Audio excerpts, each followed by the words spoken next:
Welcome Gopi English grammar. ఈరోజు మనం active voice passive వాయిస్లో యాక్టివ్ వాయిస్ ప్యాసివ్ కొన్ని సూత్రాలు ఒక పట్టికగా చెప్తాను. ఈజీగా అర్థం చేసుకోండి, బాగా అర్థం చేసుకుంటుంది, ఈజీగా ఉంటుంది. అది యాక్టివ్ వాయిస్ ప్యాసివ్ ఈజీగా రాసుకోండి. సో ఇప్పుడు active voice passive voice, active voice passive voice. Active voice passive వాయిస్లో simple present tense, simple present tense. Simple present టెన్స్లో వెర్బల్ ఉంటుంది. సింపుల్ ప్రెజెంట్ టెన్స్లో వెర్బల్ ఉంటుంది, సబ్జెక్టు, వెర్బు, ఆబ్జెక్టు. మనకు మెయిన్గా వెర్బే ముఖ్యం. ఆ వెర్బ్ ఎక్కడుందో చూసుకుంటే దాని ప్రకారం యాక్టివ్ ప్యాసివ్ ఈజీగా రాసేస్తాం. చూడండి, వెర్బల్ ఉంటుంది, వెర్బల్ ఉంటుంది, ఈట్ ఉంటుంది, ఈట్స్, ఈట్స్ ఉంటుంది. వెర్బ్ యొక్క థర్డ్ పర్సన్ సింగులర్ ఈ, షీ, ఇట్. ఏదైనా పేరు వచ్చినప్పుడు వెర్బ్ ఎస్ కానీ ఈఎస్ కానీ ఉంటుంది. కాబట్టి వెర్బల్ ఉంటుంది. అప్పుడు దాని ప్యాసివ్ కానీ ప్రజెంటెడ్ బీ ఫార్మ్స్ అయినా ఈజ్ కానీ యామ్ కానీ ఉపయోగించాలి, ఆర్ ఉపయోగించాలి. ఈజ్, యామ్ ఏకవచనం ఉపయోగిస్తారు, ఈజ్ ఏకవచనం ఉపయోగిస్తారు. యామ్ అనేది ఐ పక్కనే ఉపయోగిస్తారు. తర్వాత ఆర్ బహువచనం ఉపయోగిస్తారు, ఆర్ అనేది బహువచనం ఉపయోగిస్తారు. తర్వాత ఎర్బేక్ మూడు రూపం రాయాలి, ఎర్బేక్ మూడు రూపం రాయాలి. తర్వాత బైని ప్రిపోజిషన్ చేర్చాలి, సబ్జెక్ట్ రాయాలి. తర్వాత లాస్ట్లో సబ్జెక్టు, ఆబ్జెక్ట్ రాయాలి, సబ్జెక్టు, ఆబ్జెక్ట్ రాయాలి. సో యాక్టివ్ వాయిస్ ప్యాసివ్ వాయిస్లో 5 సూత్రాలు తప్ప పెట్టాలి. ఫస్ట్ ఏంటి, ఆబ్జెక్ట్ సబ్జెక్ట్ రాయాలి, సరైన బీ ఫామ్ రాయాలి.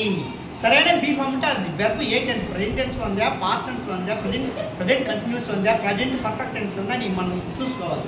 తర్వాత ఎర్బేక్ మూడో రూపం రాయాలి, ఎర్బేక్ మూడో రూపం రాయాలి. బై అని ప్రిపోజిషన్ చేర్చాలి. తర్వాత సబ్జెక్ట్ ఆబ్జెక్ట్ రాయాలి, లాస్ట్ సబ్జెక్ట్ ను ఆబ్జెక్ట్ గా రాయాలి. సో అదే విధంగా simple past tense, simple past tense లో వెర్బ్ టు ఉంటుంది. సింపుల్ పాస్ట్ టెన్స్ లో వెర్బ్ టు ఉంటుంది. ఈట్ కి పాస్ట్ టెన్స్ ఏంటి, ఏట్. సింపుల్ పాస్ట్ టెన్స్ యొక్క బీ ఫార్మ్స్ వాస్ కానీ వర్బ్, వాజ్ కానీ వర్బ్. వాజ్ అనేది ఎప్పుడు ఉపయోగిస్తారు, ఏకవచనంలో వాజ్ ఉపయోగిస్తారు, వర్ అనేది బహువచనం ఉపయోగిస్తారు. ఎర్బేక్ మూడో రూపం రాయాలి, ఎర్బేక్ మూడో రూపం రాయాలి అంటే ఈట్కి ఎయిట్, ఈటెన్. తర్వాత బై ప్రిపోజిషన్ చేర్చాలి. తర్వాత సబ్జెక్ట్ ఆబ్జెక్ట్ రాయాలి, సబ్జెక్ట్ ఆబ్జెక్ట్ గా రాయాలి. Next so present continuous, present continuous. ఈ ప్రజెంట్ కంటిన్యూస్ సబ్జెక్ట్ ఉంటుంది, ఈజ్, యామ్, ఆర్ ఉంటుంది.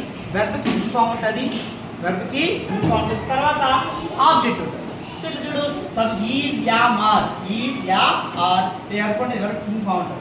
సో ఇక్కడ ఏంటి, ఈజ్, యామ్ ఏకవచనం ఉపయోగిస్తారు. ఇక్కడ ఇంక్ ఫామ్ బదులు బీయింగ్ చేస్తారు, ఇంక్ ఫామ్ బదులు బీయింగ్ చేస్తారు, ఇంక్ ఫామ్ బదులు బీయింగ్ చేస్తారు. తర్వాత వెర్బ్ మూడో రూపం రాస్తాం, తర్వాత బైని ప్రిపోజిషన్ చేస్తాం, తర్వాత సబ్జెక్ట్ ఆబ్జెక్ట్ గా రాస్తాం. అదే పాస్ట్ కంటిన్యూస్, పాస్ట్ కంటిన్యూస్ లో వాజ్, వర్ ఉంటాయి. వెర్బ్కి ఇంక్ ఫామ్ ఉంటుంది, వెర్బ్కి ఇంక్ ఫామ్ ఉంటుంది. సో వెర్బ్కి వాజ్, వర్, వాజ్ అనేది ఏకవచనం ఉపయోగిస్తారు, వర్ అనేది బహువచనం ఉపయోగిస్తారు. ఇంక్ ఫామ్ ఖచ్చితంగా బీయింగ్ చేస్తారు, మనం ఖచ్చితంగా బీయింగ్ చేస్తాం. తర్వాత బై వెర్బ్ 3 రాస్తాం, తర్వాత బై ప్రిపోజిషన్ రాస్తాం, సబ్జెక్ట్ ఆబ్జెక్ట్ గా రాస్తాం. Next present perfect tense have లేక హ్యాస్. మనకు ఆ వెర్బ్ ప్రాబ్లమ్ హ్యావ్ లేక హ్యాస్ దాంట్లో ఉంటుంది.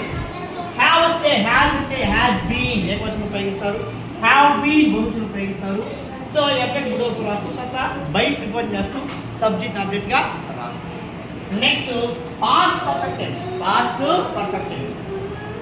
పాస్ట్ పర్ఫెక్ట్ టెన్స్ హ్యాడ్ ఉంటుంది, హ్యాడ్ పక్కన ఎఫెక్ట్ మూడో రూపం ఉంటుంది. హ్యాడ్ వస్తే హ్యాడ్ బీన్, హ్యాడ్ బీన్ రాస్తాం, ఎఫెక్ట్ మూడో రూపం రాస్తాం, బై ప్రిపోజిషన్ చేస్తాం, సబ్జెక్ట్ నో ఆబ్జెక్ట్ రాస్తాం, సబ్జెక్ట్ నో ఆబ్జెక్ట్ రాస్తాం. So will, shall, will, shall. So ఇది ఫ్యూచర్ టెన్స్ అన్నమాట. ఫ్యూచర్ టెన్స్ విల్ వచ్చినప్పుడు విల్ వస్తే విల్ బీ, విల్ వస్తే విల్ బీ ఉంటుంది. ఎఫెక్ట్ మూడో రూపం రాస్తాం, బై ప్రిపోజిషన్ చేస్తాం, సబ్జెక్ట్ ఆబ్జెక్ట్ గా. So will have, shall have.